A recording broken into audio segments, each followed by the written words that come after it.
I don't know if you remember this, Kira, but I used to be so obsessed with drawing wolves, like in class, like all the time. Yeah, dude, you were always drawing wolves or foxes. Yeah, I was like so obsessed with it. And I would go on DeviantArt, which I don't know if you were ever a part of DeviantArt. Well, I tried to be, but I never actually posted anything on there. But I know you were pretty big on there. Yeah, I loved DeviantArt. I was like crazy about it. If you've never been on DeviantArt, it is a site where you can kind of post all kinds of art, whatever it is. I haven't been on it recently because I find that a lot of deviant art stuff is like fetish art or just a lot of not safe for work. And I'm not just talking like you're seeing like Arthur Morgan and his toes or something like that. I'm talking like crazy, crazy fetish stuff. I actually remember when I was a kid, I would do commissions or like requests. And I had this one person reach out and they were like, can you draw Max and Ruby? Do you remember who Max and Ruby are? Yeah, Ruby and Max. And they were like, can you draw them with really tiny heads? And like, I'm a kid, so I'm like, oh, okay, like maybe this is just like to be funny. But it was like really weird, but I was like, well, I'll take the little commission, whatever. And then years later I realized that that was an entire like fetish and I was like, "Oh, What was the fetish about? Do like just small heads? well, they wanted me to draw them with like really, really tiny heads and like really, really big bodies." And I know there's like that one fetish where it's like really big bellies, like it's like like drawing like your favorite character, but like almost like a balloon in a way. Like I don't know what the actual fetish is. Yeah, I'm not quite sure either. That's just weird. Yeah, like I'm not really in the fetish world, so I don't know the reasonings behind some of these fetishes and why people are into it. Yeah. But like as a kid, I obviously didn't know, but now I don't really go on DeviantArt. I also noticed that DeviantArt is promoting a lot of AI art, which I am a big hater of. So, Not cool. but yeah, and so not really on DeviantArt, but growing up, I had a lot of friends on it, and a lot of these friends, like we would all draw wolves, and some of them would get into drawing like personas, and they got into like furry art, and it wasn't like not safe for work furry art. It was just like drawing your persona. I tried to get into the persona thing and like the furry art and the furry world. It just wasn't for me. It wasn't my vibe. I just liked drawing wolves because I just liked wolves. Some of these friends would go on to grow up and become part of the furry community, and some of them I don't really know what happened to them because like they disappeared. A lot of these people like they got into, like furries and the furry art, and I like again just wasn't really my thing, but a lot of these people like have jobs, and that's not me being like these people have jobs, can you believe that? More so like I feel like furries people kind of act like they're these other species of people where like they're jobless or unemployed, which is not true. Now, I know we talked about furries a couple episodes ago, so I will ask you, Kira, have you ever had like a true experience around furries or Yeah, fucking terrifying. Oh my god, yeah. Yeah.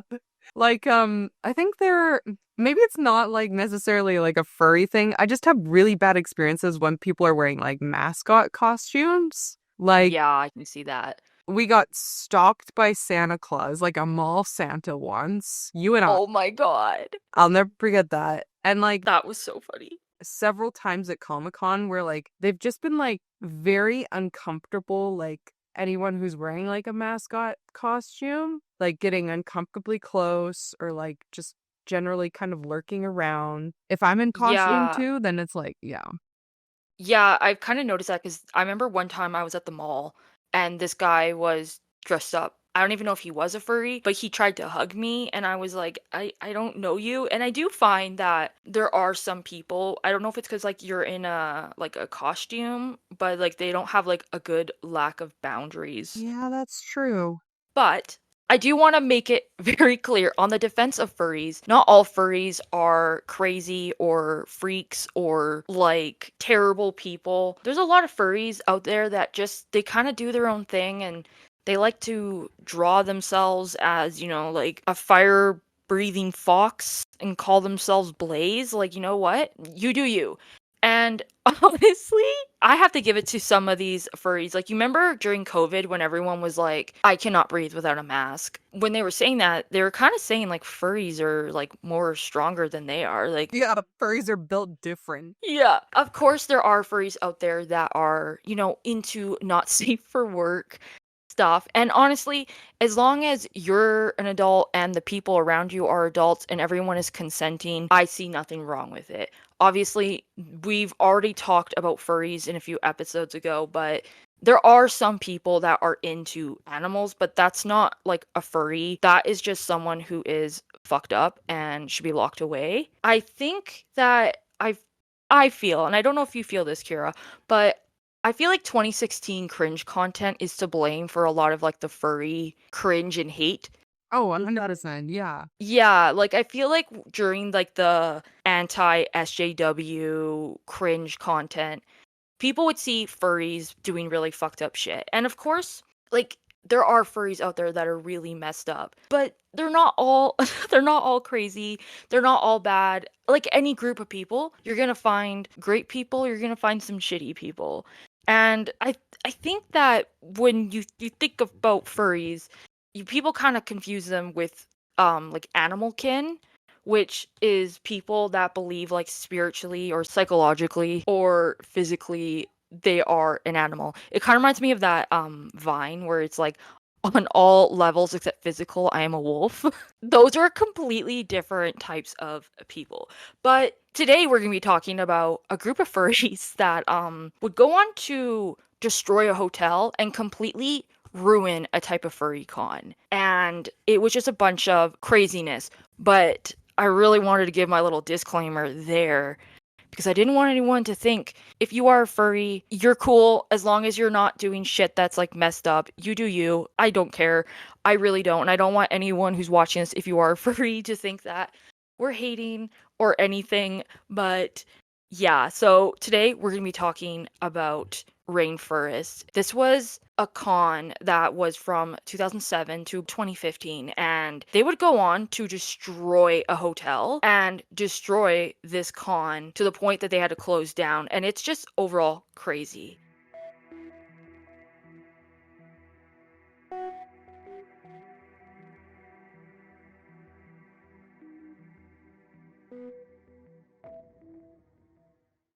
Welcome to the Decomposing Flower podcast. I'm Jen. With me is Kira. If you're new here, we talk about all different types of cases, whether it's true crime or mysteries or things we just find interesting or kind of disturbing. Today, we're going to be discussing the downfall of Rainfurrest, which was a furry con that was active from 2007 to 2015, a little bit of 2016. Before we begin, I am going to give a little bit of content warnings. This episode is going to be fairly light, but there will be mentions of like drugs, a lot of crime.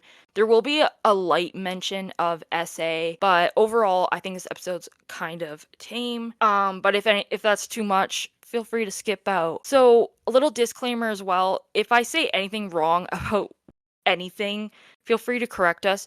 There's a lot of like interesting stuff about this case where like a lot of the information I got is from like ex-con staff members or people that were actually at the Rainforest con during this time. But if I say anything wrong about furries, please feel free to let us know. So, we'll kind of start off by talking about what is a furry. So, this is a definition that we've used before, but basically, furries are people who have an active interest in animal characteristics with human characteristics. Low key, just think of like Nick Wilde. See, like everyone hates on furries, but then everyone wants to fuck Nick Wilde or like the hot fox from Puss in the Boots. Like, Oh, yo, straight up. yeah. No, no, no, no, no. What? Hold up. Death from Puss in Yeah. Boots. Now we can continue. Oh Like, you know the my whistling god. wolf guy who's like, okay, sorry. Dead. But yeah, furries are people that have they kind of have this thing called a fursona, which is basically an alternate persona of themselves, or it's like a character and it's just like an animal, but it has human characteristics. And a lot of these people can be children or they can be adults. And again, for not all furries are sexual, so children being in these communities isn't exactly problematic as long as they're not in adult spaces or adults are not being creepy to them.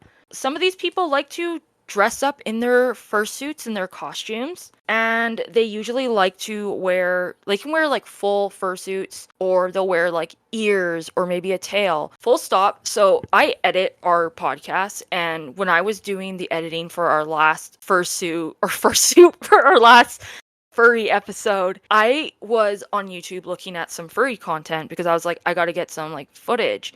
And like Loki, some of the fursuits are like really crazy and like good, like mechanical, like moving and shit. I just thought that was kind of. I mean, maybe you don't think so, Kira, but Well, I think that would still be pretty cool. Like if you're like just chilling and all of a sudden like someone's like Autobots engaged, furry zone activated. Freddy Fazbear. Freddy Fazbear. Yeah, so sometimes they wear their little fursuits or big fursuits, honestly. It can be anything. And they like take pictures, or they like to, go to cons in them, or maybe they want to do some adult things in these fursuits. You do you. Again, as long as everyone's consenting, I don't care. A lot of furries like to go to fur cons, which fur cons, I don't know if they're called fur cons or furry cons, but furry cons are like any other convention, basically like Comic-Con but for furries. A lot of people can meet community members, a lot of talented artists, and they'll have like parades, places where you can buy art, maybe you can buy like a fursuit, and a lot of people really just like that are furries like to go here because they meet you get to be with all your people. And if you've ever been to like a Comic-Con, you're going to meet a lot of like weird people. Like people that just like are generally weird, and not even in like a bad way. Like you're going to meet a lot of like neurodivergent people, which I can say as a neurodivergent person. Honestly, I find cons like really fun. But one of like the biggest furry like cons as of like 2024 was Anthrocon, which had over 17,000 people, which I thought was a crazy number, but we'll be talking about Rainfurrest. So Rainfurrest was a con that ran from 2007 to 2016. Like I said, they're not active anymore. Now, I went on their Twitter. Their Twitter has been active since 2024, but they're not an active furry con because they closed. They're gone. It was kind of like the party con. That's the best way to describe it. See, a lot of furry cons, they have like rules. They have like if you've ever been to a con, they're always going to have strict rules. Like even if you're having fun, you still need to be respectful. You can't be doing like drugs. Rainfurrest was kind of like bopping. It was fun. People got so excited for this con. So this con was actually originally started as like a sub-con from another con called Conifer Northwest, which was basically another furry con, but the furries in like Washington in the United States were like, we want one over here. And so they kind of like took that idea and they made their own in the Washington area. That's how Rainfurrest was born. Their convention started off kind of slow. Not that many people, a couple hundred people. And then the last con they had over 3,000 people registered, but they had 2,700 attendees. So that's not too insane of a number, but for this con, the staff was not prepared for such a big con because they weren't like, they weren't professionals, I would say.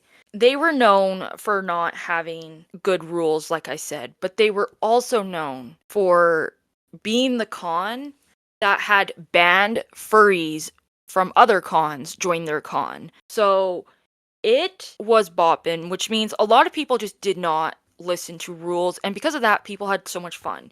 They would, go to these hotels, and then they would be like, "Hey, like we're gonna be having like, okay, I don't know furry language, but I think there's like a thing called YIF. I think it's like is it gay porn? I don't know what it is, but they would like tweet, hey, males come to this hotel number, and like they would all like do drugs and have fun and be crazy. And so every year Rainfurrest was just getting bigger and bigger and bigger and bigger, and this was going to be their 9th year, and everyone was so excited because they could not wait for this one, because everyone's just like, they're all getting so excited. And again, these are people who have been, not everyone, but a lot of people had been banned from their other conventions. So this was in September 24th to September 27th, 2015, and it was at a Hilton hotel in Seattle, Washington. This event would go on to literally destroy Rainfurrest and the hotel to the point where they had to literally close down because no other convention centers would take them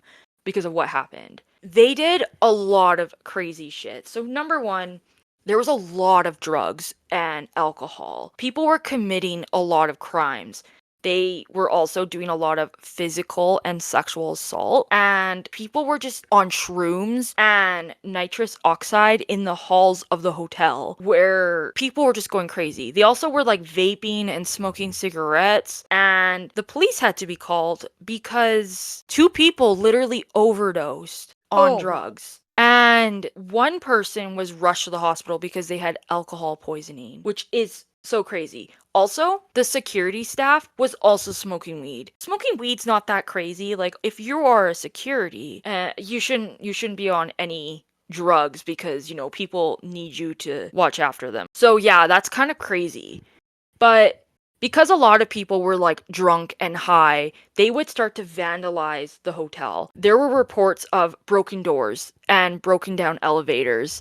And there was reports of people kicking the elevator doors and kicking the buttons and just breaking the doors and the door cable by forcing them open. They were loosening screws of toilets and then causing it to flood to the room below. One furry apparently had released 2.5 inches of water into the lobby of the hotel. And I don't know if the water was like full or if it was just toilet water, but yeah. They also destroyed hot tubs by picking up the guest towels and like throwing them into the hot tub and damaging the pumps. And so the hotel or the hot tubs were just completely ruined. And they also were like tampering with the smoke detector, which I'm assuming that might have been because they were smoking. And obviously you're not allowed to be smoking in a hotel, not inside at least. But there also was smells of literal shit in the hallways. And I'm not just talking like, oh, someone like clearly went to the bathroom and just, someone had too much like tacos or something. I'm talking you were almost like in the toilet yourself.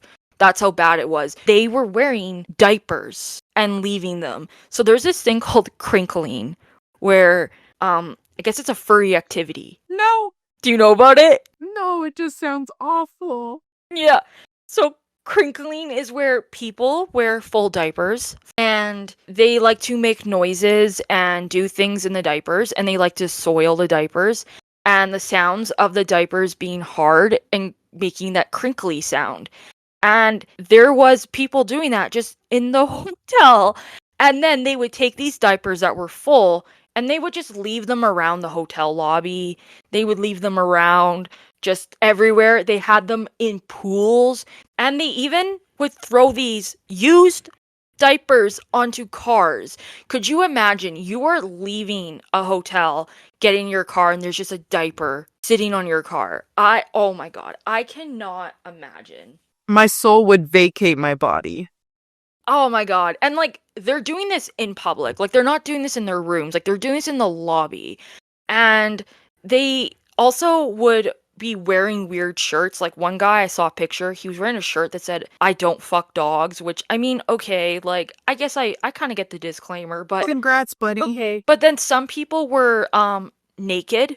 Oh, Uh I guess like or like almost naked and they were caught also some people doing acts, not safe for work acts in their fur suits, which is crazy. And there was also a lot of furries like, screaming words like the penis game, groping people. And by the way, like there were children at this event. Like this was not like a not safe for work sex con. Like this there were children there and I actually saw one person on Reddit saying like there were areas where there was a lot of not safe for work like art and kids could just like access it. But yeah, they were like I guess you could say like literally raw dogging in the hotel where people could see them. oh, And yeah, and actually this is like terrible, but one of the rainforests volunteers had actually essayed a female attendee, and the hotel found this out because of the police report where it had happened,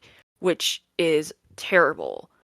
And it's just overall awful. So of course the Hilton hotel is like, yeah, we can't have you guys like throwing shit, doing crimes in our hotel. Like there was also like people selling drugs and stuff too, and like they were just like, we can't have this. Like we have other guests that are still here. The hotel decided to tape letters on the guest rooms that basically was just like, hey, we're so glad that you had fun here, but we're going to be going back to normal business hours and we'll see you next year, but we need you guys to kind of go out. We don't want anyone being loud around 11 p.m. And they were kind of nice, but it was like their nice way of saying, please leave, we don't want you here. And so a lot of the furries just, they got up and they packed up their stuff and they left, which left the con staff to clean up majority of the mess. They had damages from $100,000 to $150,000. That is crazy. Now you might think, well, that feels a little excessive, but when you really think about how much stuff they broke like hot tubs and elevators and throwing shit and damaging everything, and also the police being called. There just was a lot of damages. And honestly, like I think the hotel was being kind of nice with that. Like they could have got the police involved. You do have to ask, like Comic-Con doesn't have this happen and it's like a lot bigger. Like wouldn't you think that?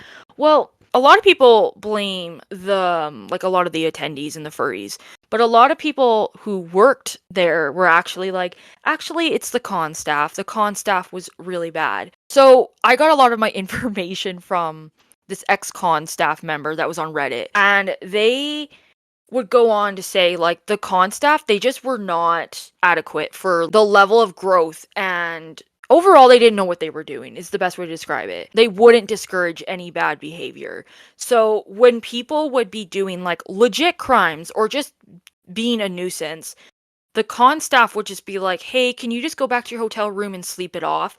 So they wouldn't like punish anyone for it. Some of the staff that worked there said like even the venues would try to work with the con staff and they just wouldn't do it. And some of the staff members were like, hey, like I actually think that we should maybe create better rules because their rules were way too vague. And so a lot of people were able to bypass the rules. Like they didn't really care. But also the rules that they had were just like way too vague. So a lot of like furries got away with shit. And the con staff, like they never did anything. So a lot of like the staff members that were there as well were like, hey, like we need to create new rules and we need to be more like adamant about it. Like we need to be stern. We need to tell people like if they do this, they're kicked out. But some of like the executive staff members were like, well, a lot of these people are like socially awkward and are like neurodivergent and we don't want them to feel bad. And like the other staff members were like, yeah, but they shouldn't be doing literal crimes.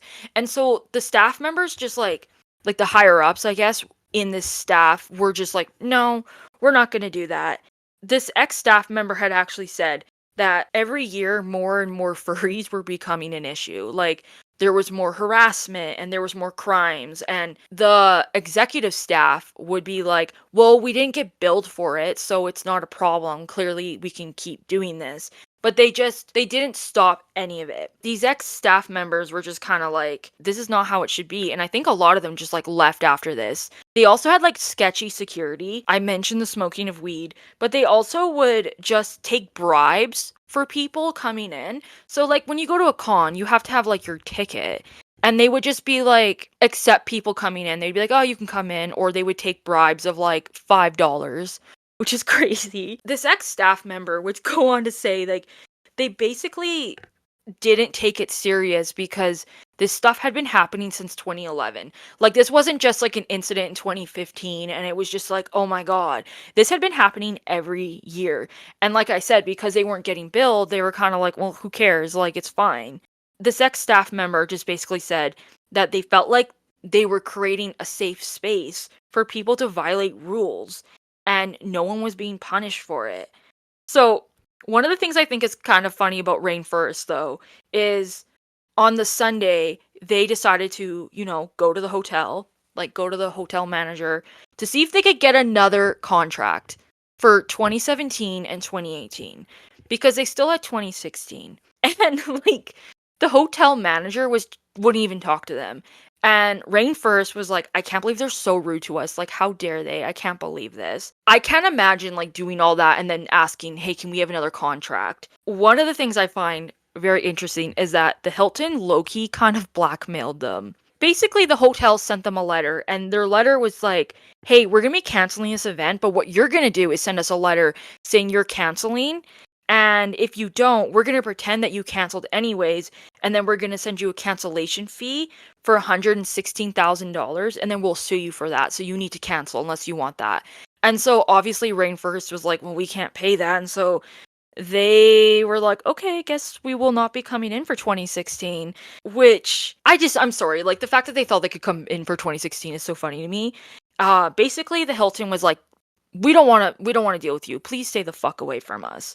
After this happened, Rainforest was like, okay, we need to come up with a new venue. And so they went on Twitter and they're like, hey, like, we won't be going with Hilton next year, but we'll be finding a new venue. And then they just went radio silent for like months, like 3 months or something. One of the things that was very interesting is like while they were trying to find a new venue, the word furry had been blacklisted from any convention in the Washington area. And they were getting rejected from like all of the hotels in that area. And so the staff was like, we got to find something. They came back after 3 months of silence and they were basically like, we have a vote.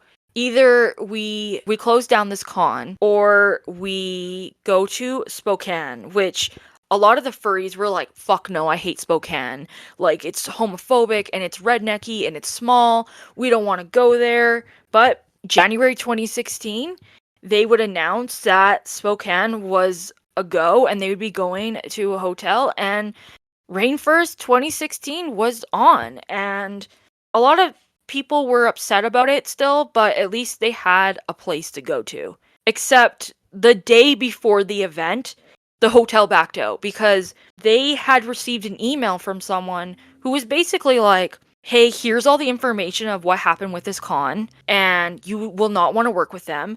And the hotel manager immediately just called Rainforest and was like, we're cutting the contract. We don't want to be around you. Take her name off your fucking website.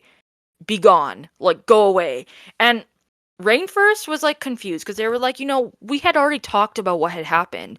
So who would have done this? And a lot of them thought like maybe it was an ex-staff member, but from what I saw, a lot of hotel staff members have said like when you work in a hotel, you're going to like kind of say to other hotels, hey, if this like convention tries to book a place or this company or this person, they'll kind of let each other know so those people don't get like also fucked over. So not many people though really know who it really was. But this one ex-staff member basically said it best. They said, Rainforest had such an unstable history in the first place. Yes, a lone gunman pulled the trigger, but the board and executive staff sold them 5 years worth of bullets, which I think is just so true. I just think that's the best way to describe what, like, the entire situation and the entire history of Rainforest is like. They just let so much shit go on, and it eventually ruined their entire con, and to this day like they have never been able to come back. They've closed down. I saw on their website because they still have a website where it basically is like, hey guys, we're no longer active anymore, but it said that they still do these like furry barbecues. I don't know what that is, but that was like back in 2017, so I don't know if they still do any of that. But yeah, that is what happened with Rainforest in 2015. And I'm curious to know if anyone else listening ever went to Rainforest and if there's any other crazy stories or if stuff is just like made up. I'm very interested in knowing. But that is the episode, and we will see you in our next one.